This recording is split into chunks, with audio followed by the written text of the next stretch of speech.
চুক্তিটা তো হয়েছে দুইটা দেশের মধ্যে, মার্কিন যুক্তরাষ্ট্র, বাংলাদেশ। কোনো রাষ্ট্র যখন একটা চুক্তি করে সেটা এরকম না যে আপনি ইচ্ছা করলে চুক্তি রাখলেন, চুক্তি শেষ করে ফেললেন। ব্যাপারটা এরকম না। এটা তো দুইটা ব্যক্তির চুক্তি না, দুইটা রাষ্ট্রের চুক্তি। আর যে কোনো চুক্তি দুইটা পক্ষের মধ্যে হয়, এবং দুইটা পক্ষ যখন কোনো একটা বিষয় আলোচনা করে, তো সংশ্লিষ্ট পক্ষ তো তার জিনিসগুলিকে সুবিধা পাওয়ার জন্য চেষ্টা করে। একটা চুক্তিতে কিছু ধারা হয়তো কোনো একটা পক্ষে থাকে, আবার কিছু একটা ধারা অন্য পক্ষের অনুকূলে থাকে।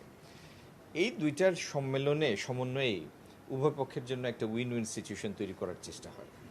তো এই চুক্তিটা একটা বাস্তবতা, এটা আমরা ইনহেরিট করেছি, উত্তরাধিকার সূত্রে পেয়েছি। এই চুক্তির থেকে যতটুকু সম্ভব আগামী দিনে ট্রেড এবং ইনভেস্টমেন্টের জন্য আমরা আমাদের অনুকূলে চুক্তিটাকে কাজে লাগাতে পারি, সেটি হবে আমাদের আগামী দিনের প্রচেষ্টা। ধন্যবাদ। আসলে কি বললেন আজকে, মূলত আসার উদ্দেশ্যটা কি? আমাদের, আপনারা জানেন যে 301-এ একটা ইনভেস্টিগেশনের জন্য একটা প্রসেস জারি করেছেন, শুরু করেছেন, ইনিশিয়েট করেছেন মার্কিন যুক্তরাষ্ট্র। সেই বিষয়ে আমরা কিছু ব্যাখ্যা চেয়েছি। ওনারা সেই বিষয়টি, সেই ধারাটি কি সেটি সম্পর্কে আমাদের একটা ব্যাখ্যা দিয়েছেন। আর আমরা তো একটা চুক্তিতে আছি, একটা এগ্রিমেন্টে আছি, যদিও এটা এখনো এনফোর্স হয় নাই, কিন্তু একটা চুক্তিতে আছি। তার মধ্যেই এই ইনকোয়ারিটা ইনিশিয়েট হয়েছে। তো সেই বিষয়ে আমরা আমাদের অবজারভেশনটা তাদের জানিয়েছি। একটু বলা যায় কি কোন কোন অবজারভেশনগুলো মূলত এসেছে? অবজারভেশন যে এরকম একটা ইনকোয়ারি ইনিশিয়েট হওয়াটা না হলে আমরা সেটা অ্যাপ্রিসিয়েট করতাম, সেটা আমরা তাদের জানিয়েছি, যেহেতু ইতিমধ্যে তাদের সাথে আমাদের একটা চুক্তি হয়েছে।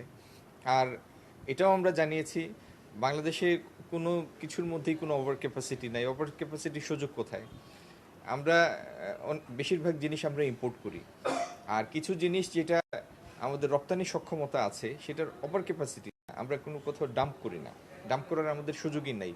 সেই অর্থনৈতিক বাস্তবতা আমাদের পক্ষে না যে কোনো কিছু ডাম্প করে বা আমাদের কস্ট প্রাইসের নিচে গিয়ে আমরা কোথাও পাঠাতে পারি, সেই অর্থনৈতিক সক্ষমতাই আমাদের নাই।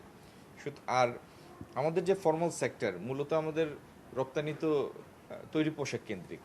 তো সেইখানে সেই ফর্মাল সেক্টরটা এত বেশি স্ট্রিক্ট কমপ্লায়েন্সের মধ্যে আছে, সেখানে শিশু শ্রম বা অন্য কোনো ধরনের আইনের ব্যত্যয় হওয়ার কোনো সুযোগই নাই, এত স্ট্রিক্ট কমপ্লায়েন্স ক্রাইটেরিয়ার মধ্যে এটা অপারেট করে। এগুলি আমরা তাদেরকে জানিয়েছি। স্পষ্ট উত্তর হচ্ছে, এই সরকারটা দেশের মানুষের নির্বাচিত সরকার। আমরা তো এই দেশের মানুষকে প্রতিনিধিত্ব করি, আর আমরা এই দেশের স্বার্থের অনুকূলে যাই তেমন কাজই করব। সেই জন্যই আমরা কমিটেড, এবং সেই জন্য এই দেশ পরিচালনার দায়িত্বে এই দেশের মানুষ আমাদের বসিয়েছে। একটা চুক্তির সেলফ কেয়ারিং এলিমেন্ট থাকে, এই চুক্তিরও সেলফ কেয়ারিং এলিমেন্ট আছে। আমাদের কাছে যদি কোনো সময় মনে হয় যে এই চুক্তির কোনো একটি ধারা বা একাধিক ধারা যেটি বাংলাদেশের স্বার্থের অনুকূল না, সেটাকে কারেক্ট করার প্রভিশনও এই চুক্তির মধ্যেই আছে। সুতরাং এটি নিয়ে অহেতুক আপনাদের চিন্তান্বিত হওয়ার বা আতঙ্কিত না হওয়ার জন্য আমি অনুরোধ করব। সেই জন্যই অনুরোধ করব যে এটি নিয়ে অহেতুক আপনারা অতিরিক্ত দুশ্চিন্তাগ্রস্ত হবেন না, কারণ চুক্তির মধ্যেই এই চুক্তির সেলফ কেয়ারিং এলিমেন্ট আছে, ক্লজ আছে।